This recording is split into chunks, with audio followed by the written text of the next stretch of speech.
is go home with all the money, and if I have to strangle a cop, so be it. Dibs on bottom bunk. Nah, I'm taking the bottom bunk. Whatever, old man. In prison, it goes by the elder respect, so whoever's older gets to decide first. What if he snores at night? I do. Good night. Hey, what about a warning? All right, criminal, get some rest.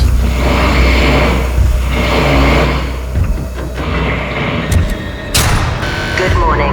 It is way too early. This stupid cop was snoring all night. Snoring kept me up. Yeah. So I think it's like, judging by the sky, like maybe 6 or 7 a.m. right now. First night, Jimmy, I gotta say that really did feel like prison. The most important question, what were you locked up for?